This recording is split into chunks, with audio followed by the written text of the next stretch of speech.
اعوذ باللہ من الشیطان اللعین الرجیم بسم اللہ الرحمن الرحیم الحمدللہ رب العالمین والصلاة والسلام علی اشرف الانبیاء والمرسلین سیدنا و نبینا و شفیع ذنوبنا و حبیب قلوبنا و طبیب نفوسنا ابی القاسم محمد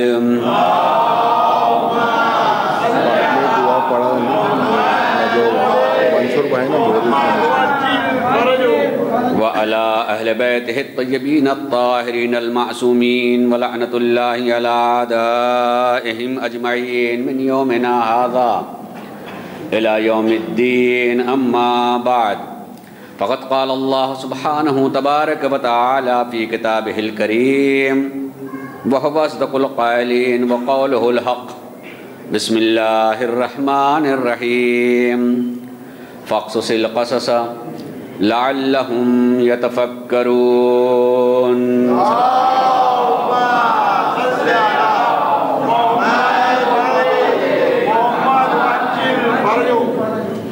سورہ اعراف کی آیت نمبر 176 کا آخری حصہ، جس میں پروردگار عالم نے تمام قاریان قرآن کو حکم دیا ہے کہ واقعات بیان کرو، واقعات بیان کرو. شاید سننے والے فکر کرنے لگیں، سوچنے لگیں، غور کرنے لگیں. اللہ نے جن نعمتوں سے انسان کو نوازا ہے، ان نعمتوں میں عقل سے بڑی نعمت کوئی بھی نہیں ہے، اور اتنی بڑی نعمت ہے کہ آدمی نعمتوں کو پا کے نعمتوں کے چھپانے کا عادی ہے. نعمتوں کو پا کے چھپانے کا عادی انسان کو ملے گا. اللہ اگر کسی کو دولت دیتے تو دولت پا کے آدمی کا ہم سے بڑے بڑے لوگ ہیں، بڑے اطمینان سے کہہ دیتا. اگر ہو تو آدمی کہہ دے گا کہ ہم سے بڑے بڑے لوگ ہیں. ٹھیک ہے، اللہ نے دیا ہے، شکر خدا ہے، مگر ہم سے بڑے بھی موجود ہیں. اور سچائی یہی ہے کہ ایک عقل ایک ایسی نعمت ہے کہ جس میں کوئی عام طور سے کہنے کے لیے تیار نہیں ہے کہ میرے پاس کم ہے. کوئی تیار نہیں ہو سکتا کہ وہ یہ کہے کہ بھائی ہمارے پاس جو ہے کوئی عقل وقل کم ہے.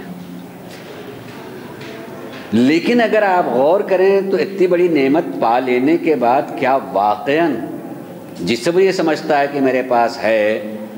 میں نے پہلے سال ایک بات کہی تھی اسی سلسلے میں کہ اگر کبھی بھولے سے بھی کسی کو بے عقل کہہ کے دیکھ لیجئے، بے عقل، لال پیلا آدمی ہو جائے گا، پورے گھر اور خاندان کو جو ہے بے عقل اور بیوقوف بتا دے گا. تو عقل نعمت کو پا کر کے آدمی اسے کم نہیں کہتا، ہے اس کے پاس، لیکن اپنی عقل کو اور اپنے فکر کو استعمال کرتا ہے. کتنا، کس حد تک وہ استعمال کرتا ہے. میں نے دوپہر کی مجلس میں ایک بات کہی تھی کہ آدمی استعمال کرتا ہے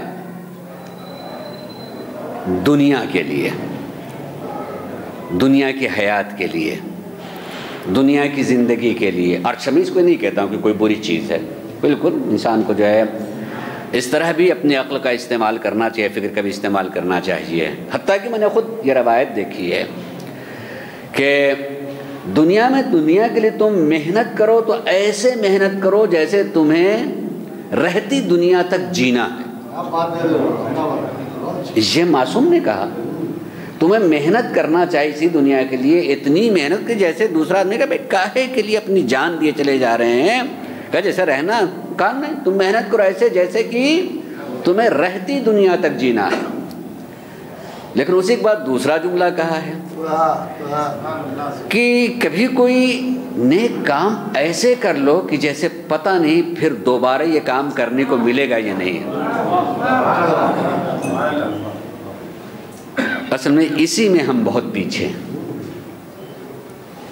کوئی کام جو واقعات آخرت کے لیے ہے اس کو ایسے کہ پتہ نہیں مجھے پھر یہ کرنے کو ملے گا یا نہیں ملے، میں اس کو ایسے کر لوں کہ اگر مجھے نصیب نہ ہوا دوسرا وقت اس کو انجام دینے کے لیے تو میں کہہ سکوں میں نے بڑے خلوص سے اس کو انجام دیا ہے، بڑے اطمینان سے میں نے اس کو انجام دیا ہے، واقعا میں نے اللہ کے لیے انجام دیا ہے، واقعا میں نے معصوم کے لیے اس کو انجام دیا اتنے خلوص سے کہ شاید مجھے دوسرا موقع نہیں ملے گا اس کام کو انجام دینے کے لیے۔ مثلا نماز پڑھ رہا، پتہ نہیں اس کے بعد والی نماز مجھے ملے گی کہ نہیں ملے گی، مثلا مجلس ہی میں آیا، پتہ نہیں پھر یہ شرف ملے گا کہ نہیں ملے گا، مثلا تلاوت قرآن ہی کر رہا ہے، مثلا ایک حق ہی کو ادا کر رہا ہے۔ دنیا کے لیے آدمی اس چیز کو کہ محنت کرتا ہے اور کر لیتا ہے، اور کرنا بھی چاہیے، پسینہ بہا لیتا ہے۔ یہ بھی ایک رخ ہے گفتگو کا جو ذہن میں آ گئی تو میں نے اتنا کہہ دیا، لیکن اتنی بات اور بھی کہہ کر کے جلدی سے بات علیکم السلام آگے بڑھاؤں، چونکہ آج میں اپنی بات کو خلاصہ بھی کرنا، اگرچہ مجھے یقین ہے کہ میں اپنی ساری باتیں نہیں کہہ سکوں گا، اس کے باوجود بھی کوشش کروں گا کہ تلخیص کروں ساری باتوں کی، کہ مذہب کے اعتبار سے واقعاً میں نہج البلاغہ کا درس کہتا ہوں، اپنے حجم میں رہتا ہوں مسلسل۔ سرکار مولا کائنات نے دنیا کے بارے میں اس قدر دور رکھنے کی بات کہی، اس قدر دور رہنے کے لیے بات کہی، اس قدر تاکید کی ہے کہ ایک پورا مذہب وجود میں آ گیا۔ خانقاہی جو مذہب پایا جاتا ہے، خانقاہی مذہب کا مطلب اکیلے، نہ شادی نہ بیاہ نہ لوگوں سے تعلق نہ کچھ بھی نہیں، بس اللہ کی عبادت کرنے کے لیے۔ اگر ان سے پوچھیں گے تو سارے اقوال مولا کائنات کو پیش کر دیں گے۔ آپ نے فرمایا ہے کہ دنیا سے ڈرتے رہنا چاہیے، دنیا سے ڈرتے رہنا چاہیے، یہ تمہیں پتہ نہیں کہاں پہنچا دے، کس مرحلے میں تک لے کر چلے جائیں۔ دنیا جب آتی ہے تو دوسروں کے فضائل کو تم سے منسوب کر دیتی ہے، جب جاتی ہے تو تمہارے فضائل کو بھی دوسروں کو دے جاتی ہے، تمہارے بھی کمالات کو دوسروں کو دے کے چلی جاتی ہے۔ تو اس سے آدمی نکالتا کہ نہیں، بالکل دنیا سے قریب نہیں جانا چاہیے، جو کچھ ہے وہ بھی اس کو بھی بدے ہوتے دینا چاہیے، مگر ہرگز نہیں۔ سرکار مولا کائنات کے جو اقوال کو سارے ملا کے نکالیے گا تو میں نے مسلسل اپنے سامعین کو وہاں اس درس میں بات کہی ہے کہ مولا صرف یہ کہنا چاہتے ہیں کہ دنیا داری بری چیز نہیں ہے، دنیا پرستی بری چیز ہے، دنیا رکھنا بری چیز نہیں ہے، دنیا ہی کو ہدف اور مقصد بنا لینا یہ بری چیز ہے۔ جب دنیا کو تم راستہ بناؤ ہدف کے لیے، مقصد کے لیے، تو دنیا بڑی اچھی چیز ہے ہدف، اس لیے کہ اگر دنیا نہیں ہوگی تو نہ آدمی تعلیم حاصل کر سکتا ہے، نہ آدمی مسجد امام بارگاہ بنا سکتا ہے، نہ آدمی کسی یتیم کو پال سکتا ہے، نہ آدمی کسی کے معیار کو بلند کر سکتا ہے، اور سب کو خیر کہا مذہب نے، تو دنیا ہونا چاہیے مگر اس ہدف کو پا لینے کے لیے، ہدف کو پا لینے کے لیے۔ اگر آپ کو یاد ہو، میں اس طرح کی بات کہتا ہوں تو بغیر کہے نہیں رہ پاتا ہوں، مگر چونکہ میں نے کہا تھا کہ یقین کیجیے ہر آدمی اپنے کو خود پرکھ سکتا ہے کہ میں دنیا دار ہوں یا دنیا پرست ہوں، یہ آدمی پرکھ سکتا ہے، جان سکتا ہے، بجائے اس کے کہ کسی سے سنیں کہ فلاں صاحب مجھے کیا کریں۔ ارے سوچئے، آپ اپنے نفس سے بات کیجئے، اپنے سے خود سے بتا دیتا ہے، پتہ چل جاتا ہے کہ میں کیا ہوں۔ اس کو مولا علی نے کہا ہے، اور مولا علی نے فرمایا ہے کہ زاہد کا مطلب، زاہد ہونے کا مطلب یہ ہے کہ جس کو تم نے کمایا ہے تم اس کے مالک بنے رہو، ایسا نہ ہو کہ تمہاری کمائی ہوئی چیز تمہاری مالک بن جائے۔ اس پر غور کیجئے گا، ایسا نہ ہو کہ جو تم نے کمایا ہے وہ تمہاری مالک بن جائے، تم اس کے مالک بنو، تم اس کے مالک بنو۔ جہاں کہیں خرچ کرنے میں، راہ خیر میں خرچ کرنے میں، وہ خیر بھی دو طرح کے ہیں، ایک خیر وہ جس کو اللہ نے واجب کر دیا ہے کہ کرنا ہی ہے، کہ اتنا مل گیا تو اس میں اتنے فیصد دینا ہی ہے، بچ گیا اتنا تو اس میں دینا ہی ہے، یہ واجب ہے۔ اپنے رشتہ داروں میں کوئی ہے اس کے لیے ضروری یقیناً وہ خرچ کرنا واجبات میں سے ہے۔ تو کچھ تو واجبات ہیں اور کچھ انفاق ہے اور بھی واجب نہیں ہے۔ جہاں بھی انسان کے لیے خرچ کا مسئلہ آ جائے اور اس کے ذہن میں یہ خیال آنے لگے پسینے بہا کہ میں نے اتنی محنت کی اور اتنا دے دوں، اتنا کم ہو جائے گا، یہ اتنا کم ہو جائے گا، یہ کم ہونے کا تصور بتا رہا ہے کہ جس کو میں نے کمایا تھا وہ مال میرا مالک بن گیا، وہ میرے ہاتھ کو روک رہا ہے، وہ میرے ہاتھ کو روک رہا ہے، مال وہ خود مالک بن گیا میرے اوپر، مجھے مالک ہونا چاہیے، کیوں مجھے یہ خیال دلا رہا کہ میں کم ہو جاؤں گا؟ گویا مال مالک بن کے بول رہا ہے کہ میری سنو، میری سنو، کم ہو جائے گا، پتہ نہیں تم بوڑھے ہو جاؤ گے۔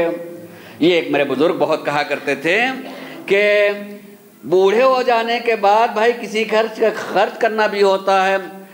مولانا عرفان صاحب میں ریٹائر ہو چکا ہوں، آپ کو میں اتنے ہی دے سکتا ہوں، میں آپ کو نوکری بتاؤں ریٹائر میں اتنے ہی دے سکتا ہوں، یعنی جو کچھ بچا رکھا ہے اس میں چونکہ ریٹائر ہو چکا ہوں لہذا میں اتنے ہی دے سکتا ہوں۔ وہ یہ نہیں سوچتا، اور یہ کہی ہوتا ہے عالم دین کی، وہ نہیں سوچتا کہ جب کچھ بھی نہیں جانتا تھا کہ مال و دولت کہاں سے آتی کیا ہوتا ہے، حتیٰ کہ کھانا پینا بھی نہیں جانتا تھا، حتیٰ کہ ابھی اس دنیا میں آنکھ بھی نہیں کھولی تھی، ابھی اس دنیا میں آنکھ بھی نہیں کھولی تھی تو اللہ نے اس کی غذا کا انتظام کر دیا تھا، پہلے غذا کا انتظام کیا ہے پھر اس دنیا میں بھیجا ہے۔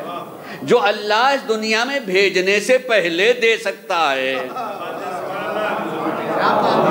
کیا وہ بڑھاپے میں دے دینے سے اپنا خرچ روک سکتا ہے؟ کہ وہ اپنا جی آتا روک سکتا ہے؟ نہیں روک سکتا، خدا کی قسم نہیں روک سکتا ہے۔ ہم جو ہے بخیل ہو جاتے ہیں، یقیناً ہم چھوٹے ہو جاتے ہیں اس کی بارگاہ میں۔ تو یہی مولا نے فرمایا کہ تم دنیا دار، ہمارا اردو میں بولا تو دنیا داری بری چیز ہے، لیکن دنیا داری بری چیز نہیں، دنیا پرستی جو ہے یعنی اسی کو مقصد بنا لینا، اس کو مقصد بنا لینا یہ بری چیز ہوتی ہے، ہدف بنا لینا یہ بری چیز ہوتی ہے۔ اس کو ہدف تک پہنچنے کے لیے ذریعہ بنانا کہ میں بہتر سے بہتر طریقے سے ہدف اور مقصد تک پہنچ سکوں، یقیناً اس کے لیے محنت کرنا چاہیے، اور ایسے محنت کرنا چاہیے جیسے ہمیں قیامت تک رہنا ہے، وہ ہمیں قیامت تک رہنا ہے۔ لیکن اسی کے مقابلے میں خیر کرنا ہو تو پتہ نہیں بھی کل خرچ کرنے کا موقع ملے ہی نہ ملے۔ مجھے بھی بیان کر رہا تھا تو ایک واقعہ ذہن میں آیا تھا، میں نے اس کو بیان کیا تھا، اس کو پورا نہیں بیان کروں گا۔ جناب حضرت جعفر طیار دے رہے ہیں، کسی نے ٹوک دیا کہ آپ دے دیتے ہیں کل کے بارے میں سوچتے ہی نہیں، دے دیتے ہیں کل کے بارے میں سوچتے نہیں۔ کہا نہیں میں تو نہیں دیتا ہوں، وہ دیتا ہے میں دے دیتا ہوں، اس نے مجھ کو واسطہ بنا لیا، اور اگر مصلحت اس کی یہی ہو کہ کسی تک نہ پہنچے تو مجھے نہیں دے گا۔ آخری بات جو جعفر طیار نے کہی وہ یہ کہتے ہیں کہ میں اس کے دیے ہوئے کو کیوں روک لوں، میں کیسے جو ہے مایوس ہو جاؤں، جس نے مجھے آج دیا ہے وہ کل نہیں دے گا،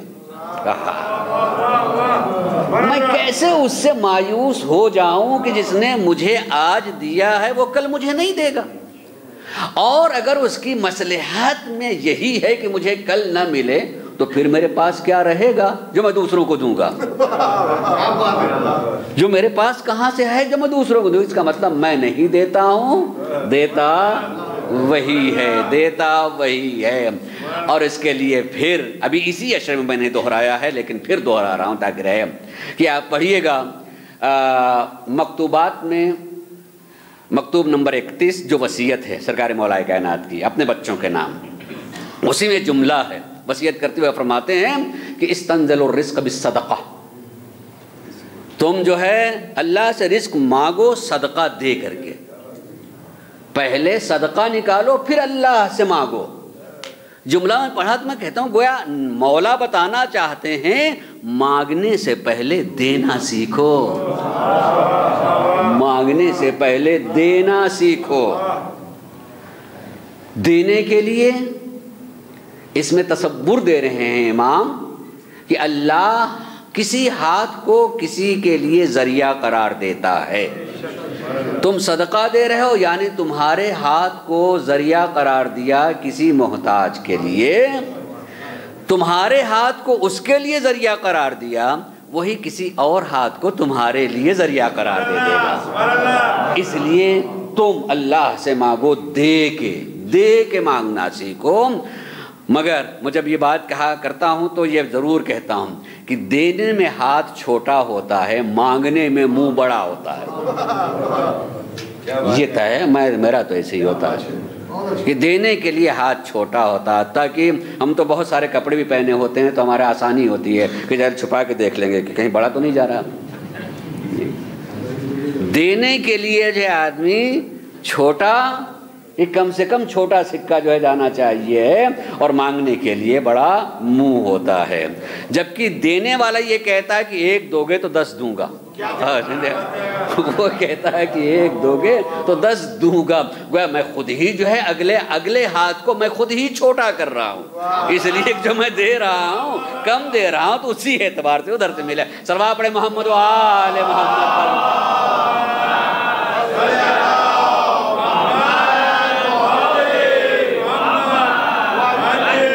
مسئلہ وہی ہے کہ میں نے اسی تسلسل میں جو میں نے غالباً تیسری مجلس میں یا دوسری میں بات کہی تھی کہ ہم اللہ کو مانتے ہیں، بلیو کرتے ہیں، مگر ٹرسٹ نہیں کرتے۔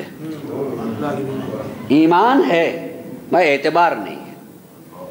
زبان سے ایمان تو ہاں بچے اللہ دیکھتا اور اللہ نے کہا ہے، اللہ نے بات کہی، اس کو کہتے ہیں ایمان۔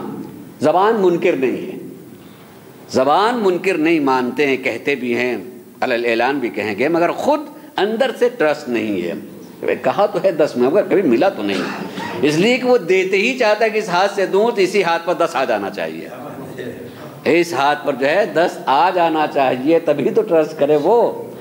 لیکن میں یقین مانیے، آدمی ذرا سا اپنے ایمان کا ٹٹولے نا، یقین کیجئے کہ نہ جانے کتنی چیزوں کو آدمی نہیں سوچے ہوتا ہے، کتنی چیزوں کو نہیں سوچے ہوتا ہے، اور اللہ بھیج دیتا ہے، نہیں سوچے ہوتا ہے۔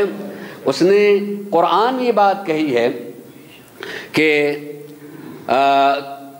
ما تدری نفس ماذا تکسب غدا وما تدری نفس بأی ارض تموت۔ کسی کو یہ پتہ نہیں ہے کہ وہ کل کمائے گا کیا، اور کسی کو یہ پتہ نہیں ہے کہ وہ کہاں مر جائے گا۔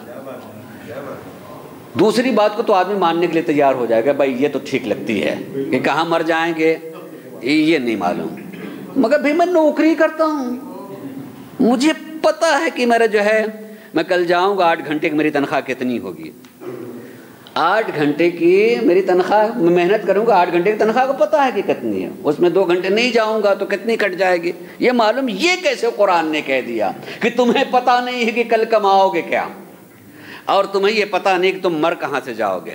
عزیزو، ہزاروں مرتبہ آتا ہے، ہم کہیں سوچ کے نہیں گئے تھے، دوست مل گیا کسی ہوٹل میں جا کے اس نے کھانا کھلا دیا، کیا تم جانتے تھے کہ یہ رزق مجھے ملے گا؟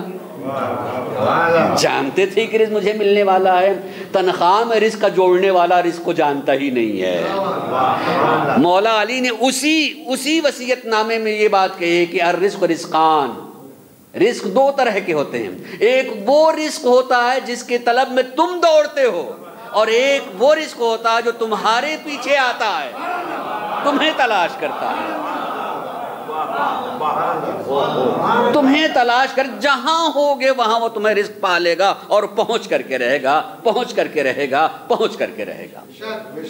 ہزاروں، ہر انسان جو اپنی ہی زندگی میں اگر سوچے، میں نے کئی مرتبہ یہ بات کہی ہے، میں موضوع تھا مگر انشاءاللہ میں اس کو پڑھوں گا، لیکن بات آگے دیں گے کہ انسان جو ہم اور آپ جو ہیں عام طور سے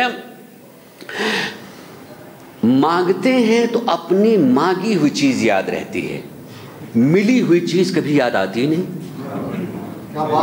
یہ دعا کے بالکل برخلاف، یاد رکھیے گا عزیزو، مانگی جانے والی چیز یاد رہتی ہے، ملی ہوئی چیز اصلاً یاد ہی نہیں رہتی ہے۔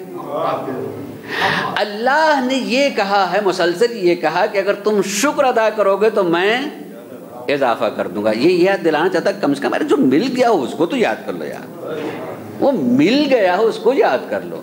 اگلا مانگنے کی ضرورت نہیں، وہ خود کہہ رہا کہ خالی اس کو یاد کرو گے نا، شکر ادا کر لو، میں دوں گا، میں دوں گا۔ ایک لمحے کے لیے میں اپنے اندر جھانک کے سوں، میری ساری پریشانی ہے کہ جو نہیں ملی میں اس کا تذکرہ کر رہا ہوں، جو نہیں ملی اسی کا ذکر کہتے رہے، پردگارہ یہ مل جائے اور یہ مل جائے اور یہ مل جائے اور یہ مل جائے مسئلہ، اور اس کے لیے نہ جانے کتنے مولوی عالم دعا تعویذ پاس آ جاتا ہے کہ اتنے دنوں سے میں پریشان ہوں، کوئی نہ پتہ نہیں کیا ہے۔ بھائی کبھی تم نے سوچا جو اس نے دیا ہے، کبھی جو ہے صدق دل سے شکریہ ادا کیا ہے؟ اسی لیے نماز شب کے لیے بات کہی گئی ہے کہ وہ اکسیر اعظم ہے۔ توجہ چاہوں گا کہ اکسیر اعظم ہے اور اس میں خالی آدمی معبود پروردگارہ میں تیری بارگاہ میں آیا، تو نے اس وقت کو چنا ہے کہ میں تنہائی میں تجھ سے گفتگو کروں، تو ہر جگہ ہے مگر تجھے پسند ہے کہ دنیا سو رہی ہو تو میں تجھ سے گفتگو کروں، میں تیری بارگاہ میں آ جاؤں۔ معبود میں نے آنکھ تجھ سے مانگی نہیں تھی مگر دے تو دی، میں جو زبان تجھ سے مانگی نہیں تھی تو نے دی، یہ ہاتھ پاؤں یہ صحت میں نے مانگا تو نہیں تھا کبھی تو نے دی۔ اے معبود جو بغیر مانگے تو دے سکتا ہے، تو بغیر مانگے دے سکتا ہے اگر، تو تیری بارگاہ میں ایک بندہ 10 سے سوال بلند کرنے کے لیے آ گیا ہے۔ یہ ملی ہوئی چیز کا شکریہ ہے، آئندہ کا تذکرہ ہے، آئندہ کا تذکرہ ہے، مگر ہم صرف نہ ملی ہوئی چیز کا تذکرہ کرتے ہیں۔ کبھی اپنے نفس سے تو آدمی پوچھے، مگر اس جملے میں یہ کہتا ہوں ایسا کرنے میں بھی اگر نہ ملے تو اپنے ظرف کو سمجھنا چاہیے، ایسا کرنے میں بھی نہ ملے تو اپنے ظرف کو سمجھنا چاہیے ہے کہ نہیں میری ظرفیت اتنی ہی ہے، اس سے زیادہ بڑھ جائے گا تو پانی گلاس سے باہر ہو جائے گا، اس کی ظرفیت اتنی ہی ہے جتنی آنا چاہیے، ورنہ پانی باہر ضائع ہو جائے گا۔ ہم بچے کا کبھی پیٹ بھرتا اس کی خواہش جو ہے پوری ہو جاتی ہے، اب دیتے جائیں لیتا چلا جائے گا، دیتے جائیں لیتا چلا جائے گا، مثلا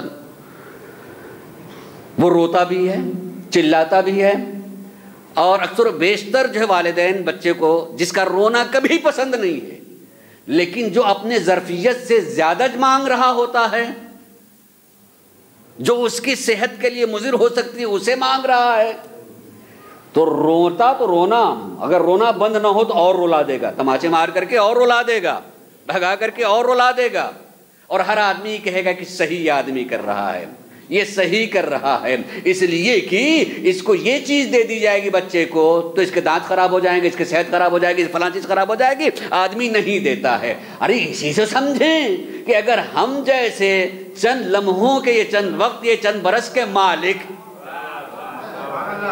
اگر یہ دیکھتے ہیں کہ کتنی اس کی ظرفیت ہے، کیا اس کے لیے مفید ہوگا، تو ہم اس کے رونے کو نہیں دیکھتے ہیں، اس کی ظرفیت پر نگاہ کرتے ہیں۔ لہذا کبھی جو ہے کسی کے رونے، گڑ گڑانے، دعا اور ادھر جانا ادھر نہ جانا، سب کچھ کرنے کے باوجود نہ ملے تب بھی اطمینان رکھے، ہم اپنے سے چھوٹوں کی ظرفیت کو پرکھ لیتے ہیں، وہ اپنے بندوں کی ظرفیت کو پرکھتا ہے۔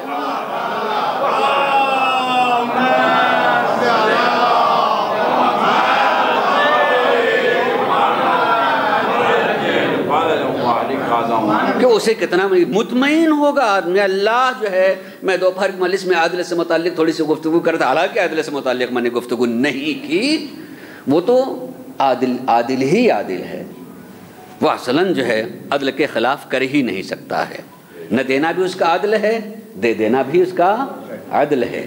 عدل کبھی امتحان کو عنوان سے ہوتا ہے۔ انشاءاللہ میں رخ نکل آتا تو میں گفتگو کرنا شروع کر دیتا ہوں۔ میں آج اس سلسلے میں کہنا چاہتا تھا کہ یہ آیت کریمہ جس میں اللہ نے حکم دیا ہے کہ واقعات کو بیان کرو، واقعات کو بیان کرو، تاکہ سننے والے لوگ غور کرنے لگیں۔ میں نے سوچا یہی تھا اور کوشش بھی یہ کی کہ واقعہ کربلا سے متعلق ظاہر ہے ہم مدینے سے لے کر کے بھی نکلنے تھے، مدینے سے لے کے مکے اور مکے سے نکلنے تک کے بھی واقعات کو نہیں بیان کر سکے ہم، لیکن میں آج تھوڑا سا تذکرہ کرنا چاہتا ہوں، تھوڑی سی سنجیدگی کی گفتگو ہوگی۔ دوپہر میں نے نسبتاً جذبات سے متعلق گفتگو کی، تھوڑی سی میں آج فکر سے متعلق گفتگو کر رہا ہوں، غور کیجیے گا۔ سرکار نبی کریم حضرت محمد مصطفیٰ صلی اللہ علیہ وآلہ وسلم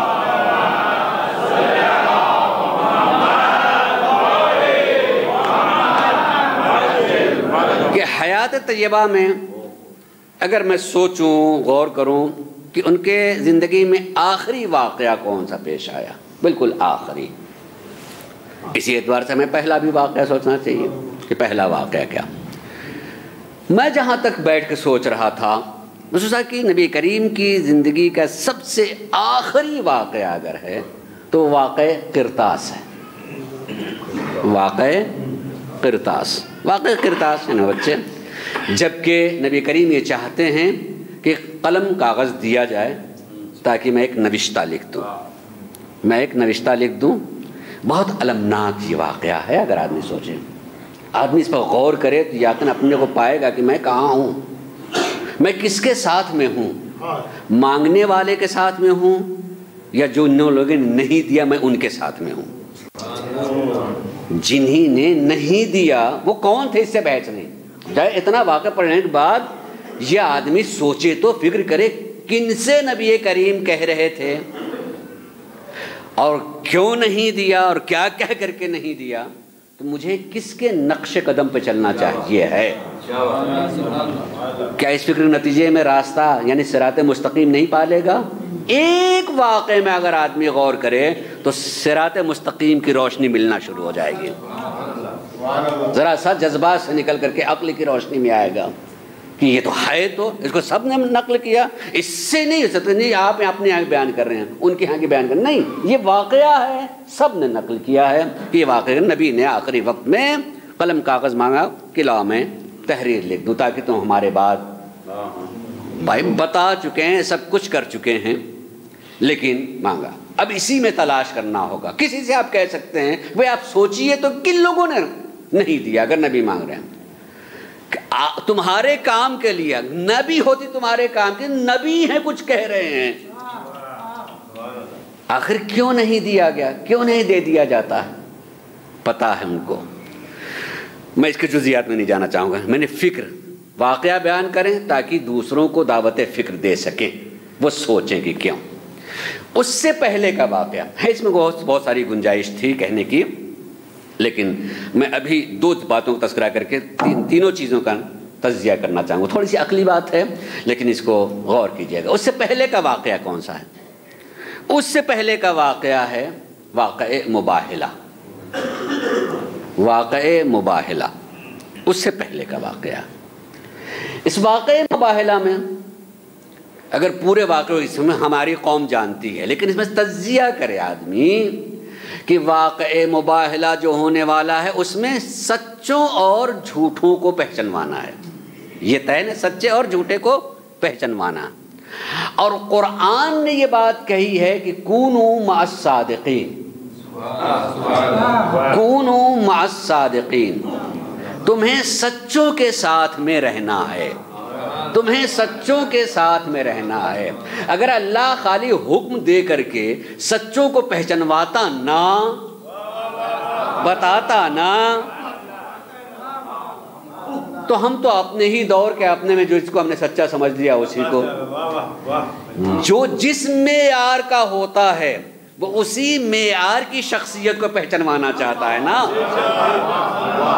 کہ کیسے سچے جن کے ساتھ میں رہنا ہے. اگر قاری قرآن ہو اور پڑھے کہ اللہ ہم سے کہتا ہے تمہیں سچوں کے ساتھ میں ہونا ہے، معبود تو ہی بتا دے کہ کون لوگ سچے ہیں. میں نے کل پڑھا شام کو کہ رب قاری القرآن یقرؤون القرآن والقرآن یلعنہم، نہ جانے کتنے قاری قرآن ہیں جو قرآن پڑھتے جاتے ہیں اور قرآن ان پہ لعنت کرتا جاتا ہے. یعنی پڑھے وہ کہ کونوا مع الصادقین اور وہ پہچانے نہ کہ سچے کون ہیں، پڑھتا جائے گا آیت لعنت کرتی چلی جائے گی. اس لیے اسے ان سچوں کو پہچاننا ہے. اللہ نے میدان میں لا کر کے سچوں کی جماعت کو اس نے پہچانوا دیا ہے.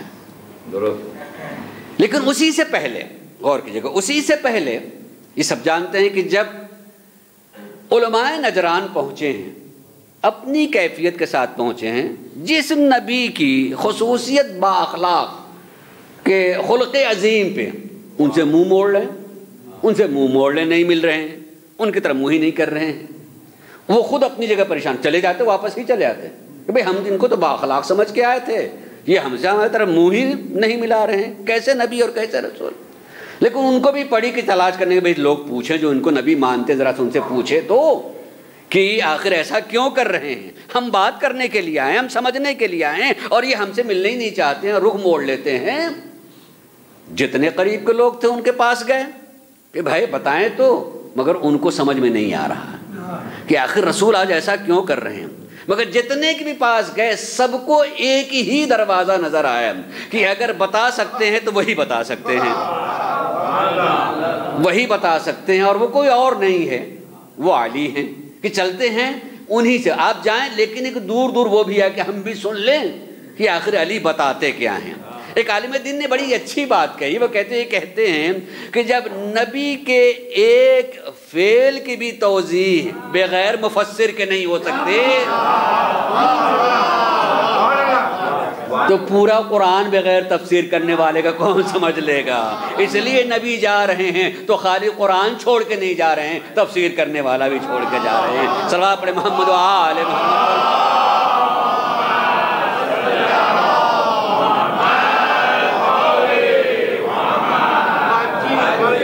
اچھا، میں اس کے بعد اصل میں یہ واقعہ تو معلوم ہے، میں نے اس کو چھڑا صرف اس لیے کہ شاید اس طرف توجہ نہیں ہے، جہاں تک میرا یہ میں نہیں کہتا ہوں واقعاً جو آپ نہیں جانتے ہیں، میں اپنے چونکہ قوم میں آتا جاتا ہوں تو اندازہ یہ ہے کہ شاید اس طرف توجہ نہیں ہے۔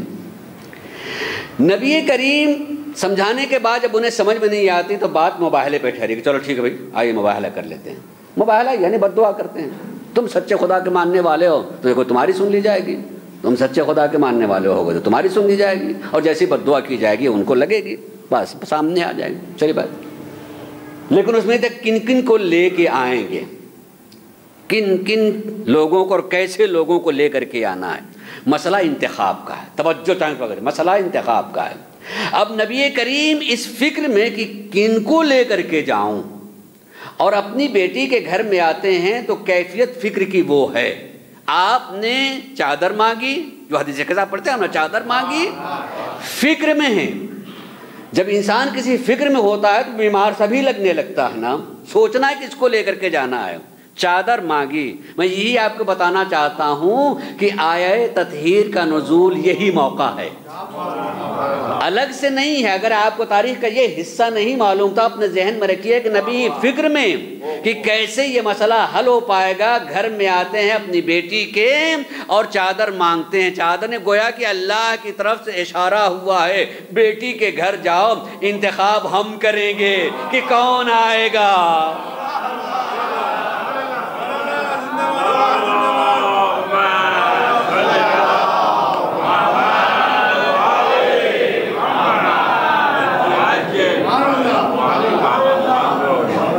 بالکل اسی سے متصل یہ واقعہ مبالغہ، گھر میں آئیں، اب نبی کس کو بلائیں کس کو نہ بلائیں، اور اللہ کی طرف سے اہتمام ہوا کہ چادر اوڑھ کے آپ لیٹتے ہیں، اللہ بھیجتا چلا جا رہا ہے کہ یہ آ گئے، یہ آئے، اور یہ جتنے کو آنا تھا آ گئے۔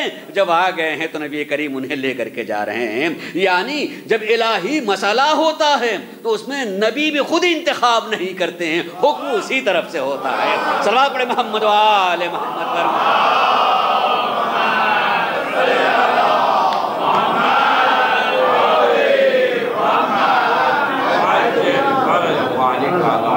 اس میں اور بھی بہت سارے جزیات تھے، مگر مجھے آج دو تین باتیں کرنی ہے، اور میں نے کہا کہ آج جذباتی کم، تھوڑا سا شعوری اور فکری۔ اس سے پہلے کا واقعہ کیا ہے؟ اس سے پہلے کا واقعہ انتہائی جانا ہوا، سمجھا ہوا جانا ہوا ہے، اور وہ ہے واقعہ غدیر۔ یہ سب سن 10 ہجری کے ہیں اور فاصلے جو ہیں بہت کم کم ہیں۔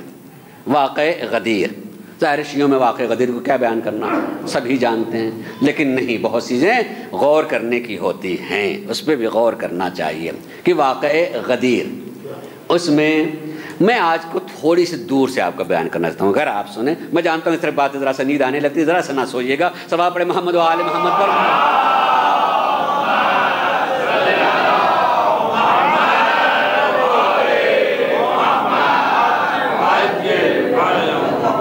حقوق، جو حقوق بیان کیے گئے ہیں، میں واقع غدیر کو بتانا چاہتا ہوں ذرا سے۔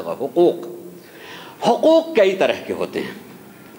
ایک حق وہ ہوتا ہے جو نہ میراث بن سکتا ہے، جس کو نہ بیچا جا سکتا ہے نہیں اس کی اور کوئی شکل و صورت ہو سکتی ہے۔ مثلا فرض کیجئے ابوت، باپ ہونا بیٹا ہونا ایک رشتہ ہے، حق ہے، مگر اس حق کو کوئی کسی کو دے سکتا ہے کہ بھئی آپ جو ہیں کل سے باپ ہیں، باپ میں ہوں، کل سے آپ کسی کو کہہ سکتے ہیں آپ کل سے باپ ہیں؟ نہیں، یہ کوئی حق ایسا نہیں کہ کسی کو دیا جا سکے، نہ بیچا جا سکتا ہے نہ دیا جا سکتا ہے۔ اپنی جو ہے اولاد کو بیچ دینے کے باوجود بھی ابوت کو نہیں بیچ سکتے، میری بات کرنا، ابوت کو نہیں بیچ سکتے ہیں۔ ہو سکتا ہے آدمی مل جائے کہ اس نے اپنی اولاد کو بیچ دیا، مگر بیچ دینے کے بعد بھی ابوت جو باپ ہے باپ وہی رہے گا، وہی کہا جائے گا۔ نہ منتقل کیا جا سکتا ہے، نہ بیچا جا سکتا ہے، اس میں کوئی نہ میراث میں کسی کو جا سکتا، یہ حق ہے، کچھ بھی نہیں ہو ہی نہیں سکتا۔ مگر اسی ابوت کے ساتھ ساتھ بہت سارے حقوق ہیں، میں اگر سب کو بیان کرنے لگوں تو واقعی دیر ہو جائے گا اور بہت سنجیدہ موضوع ہو جائے گا، 2-3 کو جلدی جلدی میں کہہ رہا ہوں۔ ایک وہ حق ہوتا ہے جو میراث بن بھی سکتا ہے اور اسے بیچا بھی جا سکتا ہے، جیسے حق تحجر، میں بالکل فقہی لفظ بول رہا ہوں مگر سمجھا رہا ہوں آپ کو۔ حق تحجر، اسلامی حکومت ہو تو اس اسلامی حکومت میں جتنی بھی زمین ہے، اس زمین میں اگر یوں ہی پڑی ہوئی زمین ہے، کسی نے جا کر کے اس کو گھیر لیا اور گھیر کر کے کارآمد بنا لی تو وہ اس کی ہو جائے گی، وہ زمین اس کی ہو جائے گی۔ انسان بڑا لالچی ہوتا ہے کہ ہاں اتنی آزادی ہے تو کسی کو موقع ہی نہیں دے گا، سارے ہی گھیر لے گا، میں نے گھیر لیا میری ہو گئی، میں نے گھیر لیا، نہیں، مگر اس میں شرط ہے کہ جتنے سے آپ کا کام چل جائے، جتنے سے آپ کا اور آپ کے پریوار کا کام چل جائے اتنی ہی، یہ نہیں بنا لالچی آدمی کبھی پیٹ ہی نہیں بنے گا، میں گھیر رہا ہوں بیچ دوں گا، اس لیے حق گھیر لیا، جب اتنی اس کی اپنی ہو گئی تو اس کا حق ہے، اس کو کوئی اس سے نہیں لے سکتا ہے، کرامت اس نے بنائی۔ لیکن اگر وہ گھیر کے اس دنیا سے مر جائے تو میراث میں اس کی اولاد کو ملے گی، اس نے کیا تھا۔ اپنی زندگی میں چاہے تو کسی دوسرے کو بیچ سکتا ہے، ایک آدمی جو گھیر کر اس میں محنت نہیں کرنا چاہتا، کارآمد نہیں بنا، میں نے اس کو بیچ دیا، یہ بیچ سکتے ہیں، یہ ایک وہ حق ہے جس کو بیچا بھی جا سکتا ہے، منتقل بھی کیا جا سکتا ہے، منتقل بھی کیا سکتا ہے۔ ایک وہ ہے جو آپ جو ہے کسی دوسرے کو دے بھی سکتے ہیں، دوسرے کو دے سکتے ہیں اور میراث میں بھی آ سکتا ہے، یہ اس کی طرف تو اس کو کہتے ہیں حق شفعہ۔ آج میں نے بالکل جو ہے فقہی باتیں شعر دی ہیں، اچھا لگ رہا ہے، آپ سن رہے ہیں، سبا پڑھے محمد و آل محمد۔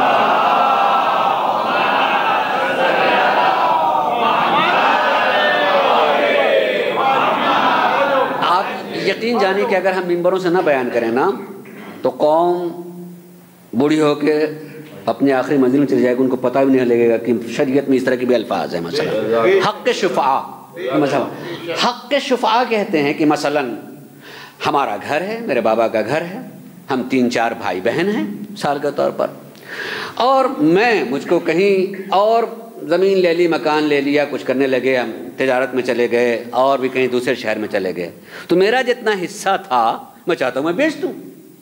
بابا کے مکان سے مجھے جو ملا تھا میں نے چاہا کہ میں اسے بیچ دوں، تو مجھے ایک شخص جو بالکل کہیں دور کا آدمی جو بڑا پیسہ مجھے دے رہا، زیادہ پیسہ دے رہا، تو میں نے اس سے یہ کہا کہ میں تم کو بیچ دوں گا۔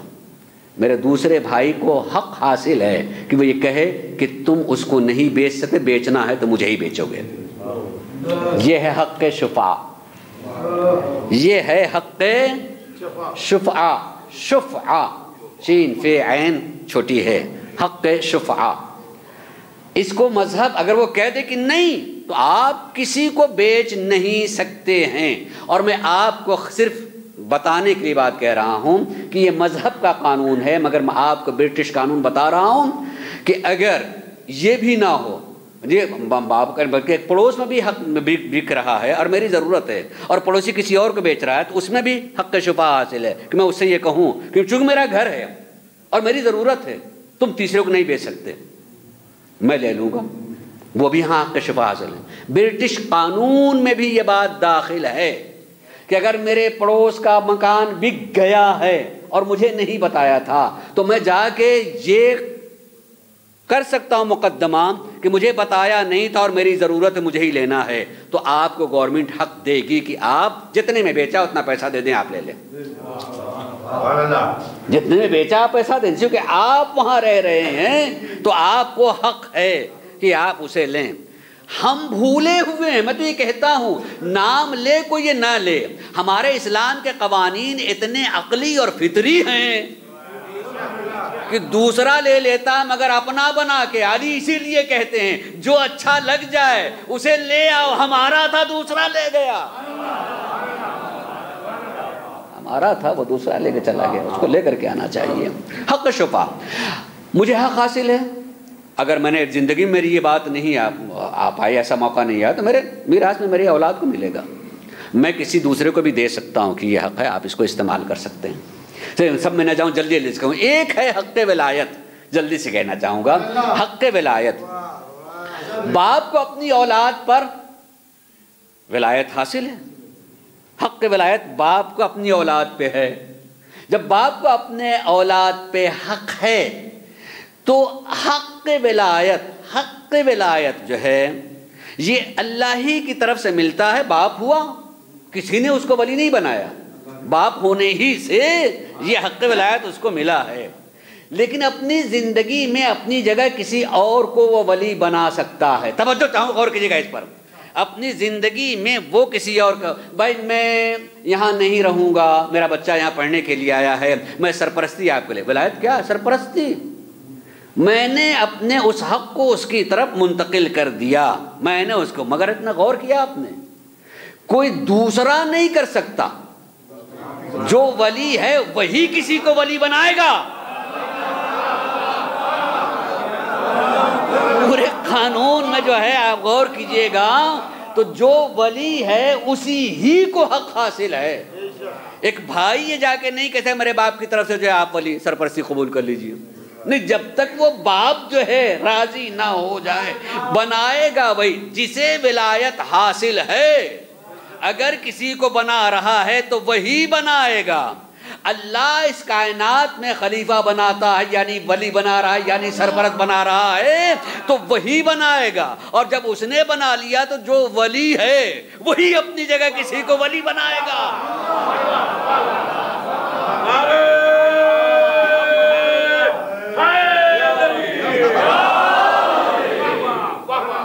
میں نے کیوں تذکرہ کیا؟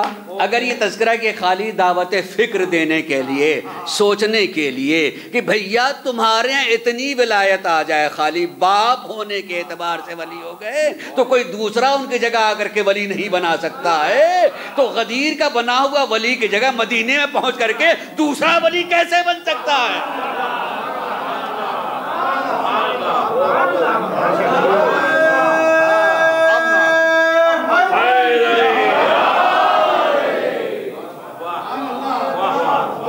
کہاں سے لوگوں کو حق بن گیا کہ وہ ولی بنا لیں اپنا؟ کیسے کسی کو حق بن جائے گا کہ آپ بنا لیں، اتنے لوگ جمع ہو گئے، اتنے لوگ جمع ہو گئے، اتنے لوگ جمع ہو گئے تو لہذا وہ بھی بنا لیں؟ نہیں، اگر ولایت ہے، اگر ولایت، آپ کو حکومت وغیرہ بنانا کچھ بنا لیجئے، اگر ولایت ہے تو اس ولایت کے لیے ضروری ہے کہ اپنے بعد کا ولی وہی بنائے گا جو پہلے ولی ہے۔ اس لیے اللہ کہہ رہا ہے کہ بلغ، آپ پہنچائیں، آپ کو پہنچانا ہے، اس لیے کہ میری طرف سے آپ ہیں، آپ کو میری طرف سے حکم ہے، ولی وہی ہوگا جسے ولی ہے۔ اس لیے رسول کہتے ہیں من کنت مولا فہذا علی مولا، سوا پڑھے محمد وآل محمد۔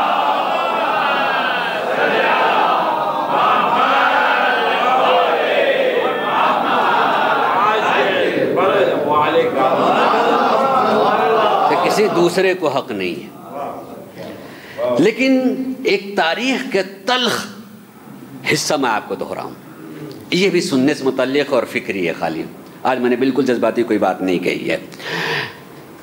وہ تلخ یہ کہ جب اس چیز کو کر ہی لیا گیا کہ وہاں سے وہ ملی ہوئی ولایت کو اب نہیں تسلیم کرنا ہے، تو دوسروں کے ذہنوں سے اسے مٹایا کیسے جا سکتا ہے؟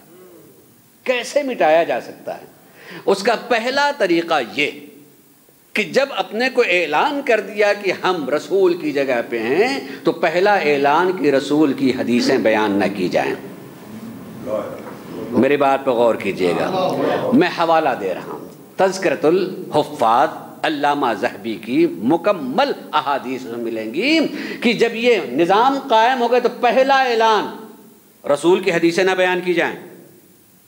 کم نہیں، قرآن ہمارے لیے کافی ہے، پہلی جگہ قرآن ہمارے لیے کافی ہے۔ دوسری خلافت میں رسول کی حدیثیں نہ بیان کی جائیں، اور کسی نے بیان کی تو میں اس کا پیٹ پیٹ سے ملا دوں گا، نہیں کمر توڑ دوں گا۔ مگر سمجھانا بھی ہے، سمجھانے کے اس لیے نہ بیان کرو کہ اگر حدیث اور قرآن دونوں آ گئے تو لوگ جو مشتبہ ہو جائیں کس کی مانیں، یعنی وہ سمجھ رہے ہیں کہ حدیث الگ کہے گی قرآن الگ کہے گا، جی نہ قرآن کو سمجھنے کہ نہیں حدیث نہ بیان کی جائے۔ تیسری میں بھی آ کر کے یہی کہ نہیں جو ہوتا رہا ایسا ہی۔ پھر معاویہ نے علی الاعلان نام لے کر کے کہا کہ جو بزرگوں کی ہماری سیرت رہی ہے اس سیرت پر عمل کیا جائے، اس سیرت پر عمل کی جائے۔ اگر یہ بات سمجھ میں آئے خدا کی قسم تو شاید جو ہے آپ کو واقعہ کربلا کے بیان کرنے کی اہمیت کا پتہ چل جائے گا کہ حسین جاتے ہوئے کیا کہہ رہے ہیں۔ یہی تو کہہ رہے ہیں نا، میں چاہتا ہوں کہ نانا رسول کی سیرت اور بابا علی کی سیرت، نانا رسول کی سیرت یعنی بیچ میں وہ ٹیڑھی سیرتیں آ گئی ہیں کہ رسول کے نواسے نے بتایا کہ اس کو سیدھا کرنا ہے، لوگوں کی فکر کو ادھر لے کے آنا ہے تو بتانا پڑے گا کہ میں بیچ میں اور کیوں چھوڑ رہا ہوں کہ نانا رسول کی سیرت اور بابا علی کی سیرت، یعنی اتنا زمانہ گزر جانے کے بعد بھی اگر رسول کی سیرت لوگ بھول بھی گئے ہوں تو سمجھیں کہ جو علی نے کیا وہی سیرت رسول ہے، علی نے کیا وہی سیرت رسول ہے، درست ہے۔ مگر جس کی طرف میں آپ کو توجہ دینا، جو آپ کہہ سکتے ہیں فکر کے اعتبار سے، حدیثیں بند کر دی گئی۔ آپ سچ بتائیے جب حدیثوں کو نہیں بیان کیے دیا جا رہا کہ حدیث نہیں بیان کی جائے گی، اس کے بعد جب چوتھے دور کے بعد سے حدیثوں کا انبار لگنا شروع ہو گیا تو نام تو یہ پڑھنا چاہیے کہ بھئی ہم لوگ اہل قرآن ہیں، لیکن فخر کاہے پہ کر رہے ہیں کہ ہم اہل حدیث ہیں، ہم اہل حدیث ہیں، ہم اہل حدیث ہیں۔ بزرگوں نے حدیث کو روک دیا۔ میں پھر کہوں گا کہ آپ کتاب کو بڑے اطمینان سے دکھا سکتے ہیں، تذکرۃ الحفاظ علامہ ذہبی کی کتنی حدیث کو نقل کیا ہے کہ حدیث نہ بیان کی جائے، حدیث نہ بیان کی جائے۔ تو جب اتنے دور میں حدیثیں نہیں بیان کی گئیں تو ان کے ہاں حدیث کی کتاب بہت مختصر ہونی چاہیے، اگر ہے بھی تو بہت مختصر ہونی چاہیے، لیکن اتنے زیادہ ہو جانے کا مطلب یہ ہے کہ اب اتنا بیان کر دو کہ جو انہی نے کیا ہے وہی سچ مانا جانے لگے۔ اب اتنا بیان ہونا چاہیے، بکنے لگی، پیسے دیے جانے لگے کہ جو جیسے بہتر سے بہتر بنا دے گا۔ اور اس کے لیے پھر ایک مرتبہ کہوں گا میں کہ آپ علامہ مرتضیٰ کی کتاب اتنے جھوٹے راوی 250 مثلا، اگر ان کے مقدمہ پڑھیے گا تو انہیں نے لکھا ہے کہ یہ وہ نام ہے راویوں کے جو اصلاً پیدا ہی نہیں ہوئے ہیں، جو اصلاً پیدا ہی نہیں ہوئے ہیں ہی نہیں، فرضی نام سے۔ اس فرضی نام کے اتنی اہمیت دے کر کے اتنی اہم کتابیں وجود میں آ جاتی ہیں، نہ بھی ہو عزیز ہو تو خالی تاریخ پڑھ کر کے بھی آدمی فیصلہ کر سکتا ہے۔ جہاں حدیث بند کی جائے آخر وہ اہل حدیث کیوں ہو رہے ہیں؟ بلکہ اس کو تو اسی زمانے میں ہماری شہزادی نے جب اپنی بات کو ثابت کرنے کے لیے قرآن کی آیتیں پڑھی ہیں تو جنہوں نے حدیث پر پابندی لگائی تھی اپنی بات ثابت کرنے کے لیے حدیث سنا رہے ہیں، حدیث سنا رہے ہیں کہ حدیث یہ ہے کہ رسول نے کہا، رسول جو چھوڑ دیتے ہیں وہ ترکہ نہیں ہوتا، وہ کسی کو میراث نہیں ملنے والی ہے۔ عزیزو، یہ سوچنے کے لیے، یہ فکر کرنے کے لیے، یہ غور کرنے کے لیے واقعہ بیان کریں، ایسے بیان کریں کہ دوسرا سوچنے پہ مجبور ہو جائے، دوسرا غور کرنے لگے۔ اور یہ وہ تبلیغ ہے جس کے نتیجے میں آپ کسی کو راہ راست پہ بھی لا سکتے ہیں، یا کم سے کم یہ فکر وہاں تک پہنچا سکتے ہیں۔ اللہ شاید توفیق دے، سوچنے لگے تو وہ راہ راست پہ آ سکتا ہے۔ صلوات پڑھیں محمد و آل محمد۔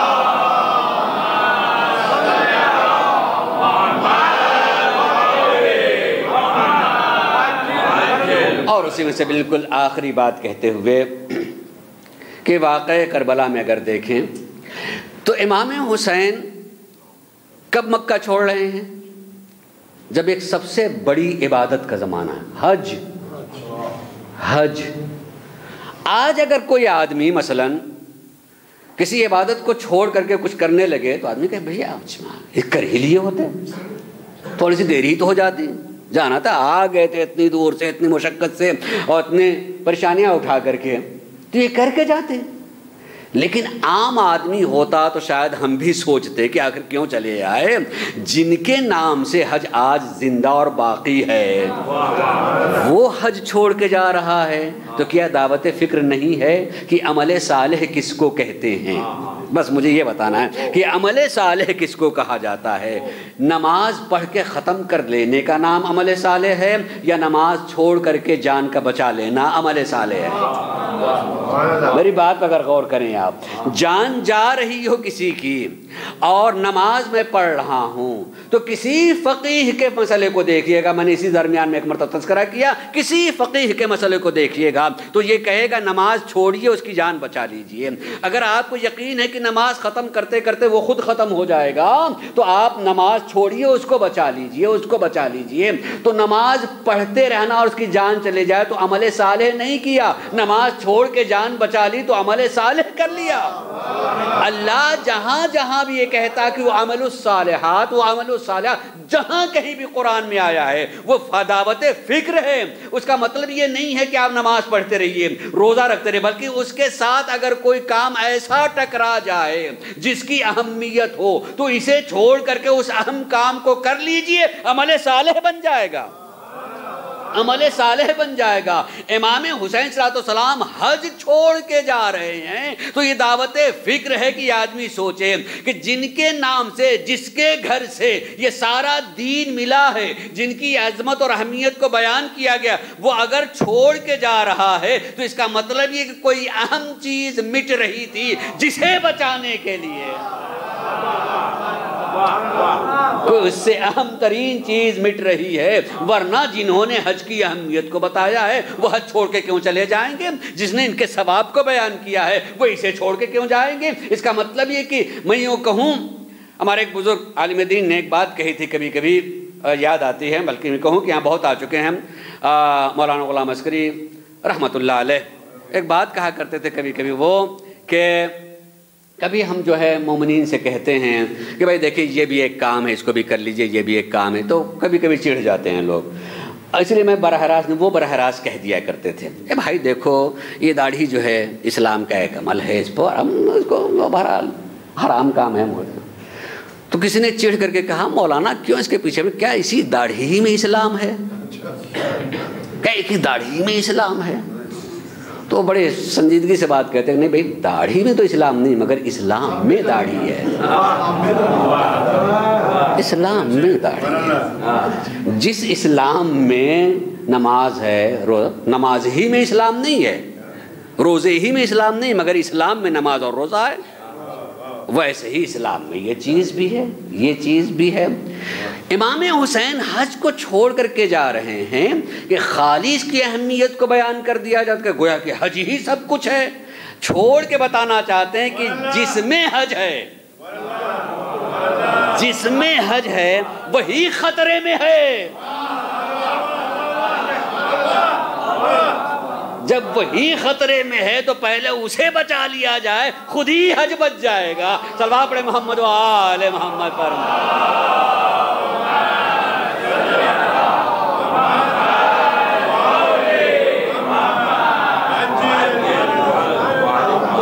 اس لیے آپ جو ہے حج جیسی عبادت کو چھوڑ کر کے، حج جیسے اہم رکن کو چھوڑ کر کے آپ جو ہیں جا رہے ہیں، اس لیے کہ دین کو، اسلام کو بچا لینا ہے۔ اس کا چہرہ مسخ ہو چکا ہے، لوگ نہیں، میں بھی ایک کسی کا جملہ دہرا دوں، یہ میرا نہیں ہے، کہ اگر کربلا نہ ہوتی تو کیا ہوتا، اگر کربلا نہ ہوتی تو کیا ہوتا؟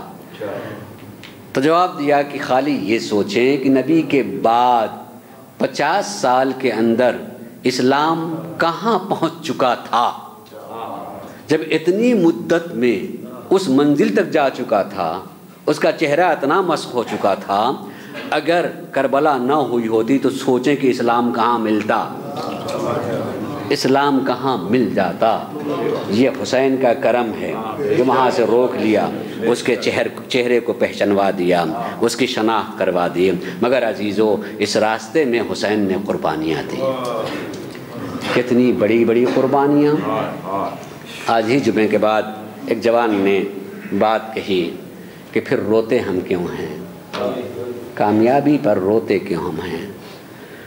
میں نے ایک ہی جملہ کہا اور کہتا رہتا ہوں، مطمئن ہو گیا وہ جوان کہ روتا آدمی کامیابی پہ نہیں ہے، روتا ہے اس پر ہونے والے مظالم پہ، جو اس پر ظلم ہوا ہے اس پہ روتا ہے، جو اس کے بچے پیاسے رہے ہیں اس پہ روتا ہے۔ اللہ نہ کرے کسی کے جوان بیٹے کے سینے پر برچھی مار دی جائے۔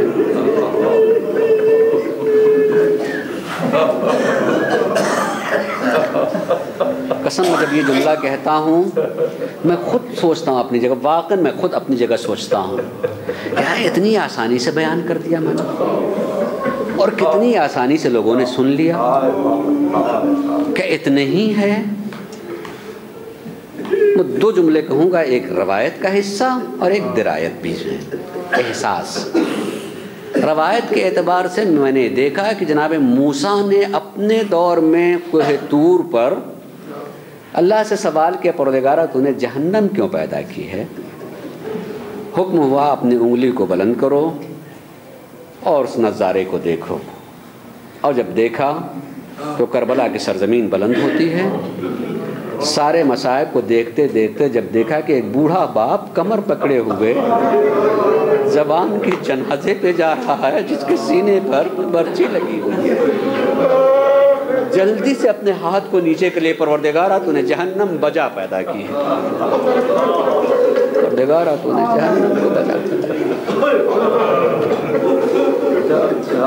پھر میں آپ کے احساس کو وہاں تک پہنچانا چاہتا ہوں۔ یہ کہہ دینا کہ برچھی لگی اور برچھی ٹوٹ گئی، کیا ایسے ہی برچھی لگی اور ٹوٹ گئی؟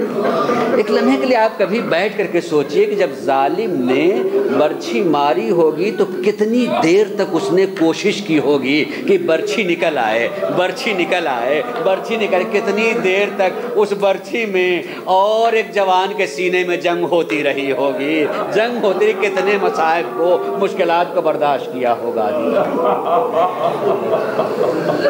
آدمی سوچے کلیجہ منہ کو آنے لگے، عزیزو کلیجہ منہ کو آنے لگے کہ ہم یوں ہی نہیں روتے ہیں، ہونے والے مظالم پہ روتے ہیں۔ اور بس بالکل میں اختتام پر لاتے ہوئے کہنا چاہوں گا، اور اس مرحلے کو سوچیں کہ جب اس کربلا کے ہو جانے کے بعد یہ قافلہ قید ہوتا ہے، اور قید کی زندگی گزارنے کے بعد جب انہیں وطن کی طرف بھیجا جا رہا ہے اور وہ کربلا کی طرف سے گزر کے آ رہے ہیں، ایک منظر اپنے تصور کو وہاں پہنچائے۔ بس دو تین جملے کہوں گا، انشاءاللہ آپ روئیں گے کہ جب وہ آئے ہیں کربلا میں، تفصیل سے نہیں، پتہ یہ ہے کہ جناب حضرت جابر پہنچے ہوئے ہیں اور فرات میں غسل کر کے آپ امام حسین کی قبر پہ آئے ہیں، اور تعویذ قبر پر ہاتھ رکھ کر کے دوست کی حیثیت سے ایک جملہ کہا،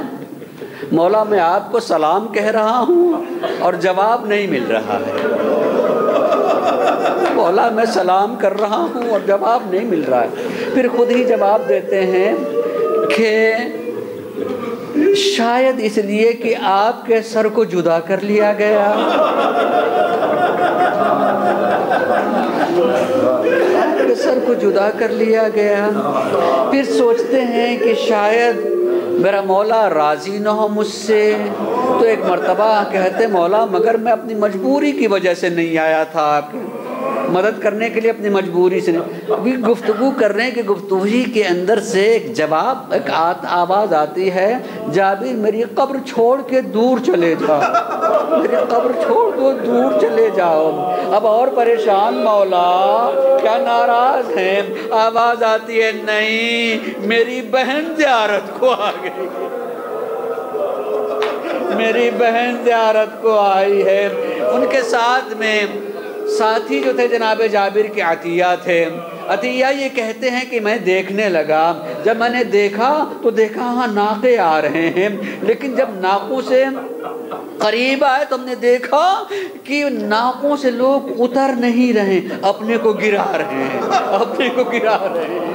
اور گراتے گراتے عطیہ یہ کہتے ہیں کہ قبر حسین تک آتے آتے ہم نے دیکھا کہ جناب زینب ایک مرتبہ عرض کربلا پہ بیٹھ گئیں اور بھائی کی قبر تک پہنچنے کے لیے گھٹنیوں کے بل چلنے لگی۔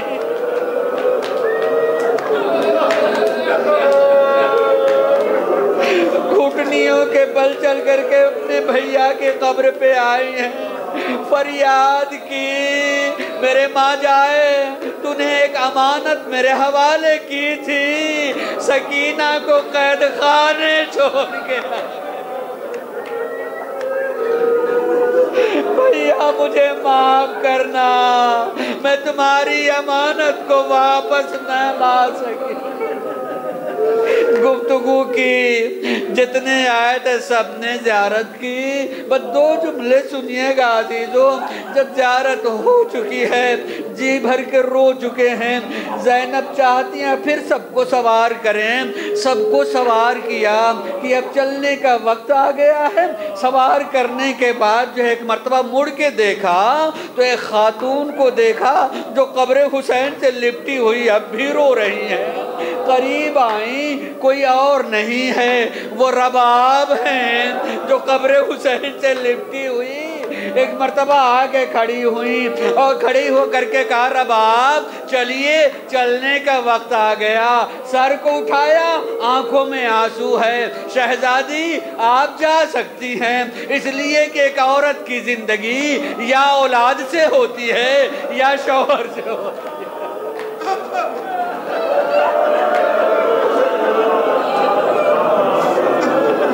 ایک عورت کی زندگی یا اولاد سے ہوتی ہے یا شوہر سے ہوتی ہے۔ آپ کے شوہر زندہ ہیں، ہاں مگر یہ رباب جائے تو کہاں جائے؟ ارے بیٹا تھا، علی اصغر یہی سو رہا ہے، بیٹی تھی قید خانے میں سو رہی ہے، میرا سر کا تاج حسین یہاں سویا ہے، رباب جائے تو کہاں جائے؟ کس لیے جائے؟ ارے ایک مرتبہ یہ جناب زینب ہی کا کام تھا، سمجھایا، اٹھا لیا، مگر جب رباب اٹھی ہیں تو ایک مرتبہ قبر حسین کی طرف مخاطب ہوئی، میرے سر کے تاج، میرے ولی، میرے سرپرست۔ رباب کی گنہگار آنکھوں نے آپ کے جنازے کو دھوپ میں دیکھا ہے۔ رباب کبھی سائے میں نہ بیٹھے گی، کبھی سائے میں نہ بیٹھے گی، مدینے آ گئی دھوپ کی زندگی، کربلا کو یاد کرتی رہی۔ الا لعنت اللہ علی قوم الظالمین، سیعلم الذین ظلموا ای منقلب ینقلبون۔ پروردگارہ ہمارے اس مختصر سے عمل کو قبول فرما لے، ہمارے آنسوؤں کو رومال زہرا میں جگہ عنایت فرما۔ پروردگارہ محمد و آل محمد کا واسطہ جو مومنین و مومنات مرید انہیں شفا عنایت فرما، جو پریشان حال ہے ان کی پریشانیوں سے نجات عنایت فرما، جو اس دنیا میں نہیں رہ گئے ان کے گناہوں کی مغفرت فرما، ان کے درجات کو بلند فرما، جوار معصومین میں جگہ عنایت فرما۔ پروردگارہ جو مومنین مومنات زندہ ہیں اے معبود، اے پروردگارہ ان کے جان، مال، عزت اور آبرو کی حفاظت فرما۔ پروردگارہ محمد و آل محمد کا واسطہ جن گھروں میں ذکر حسین ان گھروں کو آباد رکھنا، جن ماؤں کی گودیوں میں حسین کے نام لیوا پلون شاد رکھنا۔ پروردگارہ محمد و آل محمد کا واسطہ ہم نور زہرا کے ظہور کے منتظر ہیں، جلد ظہور فرما اور ہم سب کو ان کے آبان و انصار میں سے قرار دے۔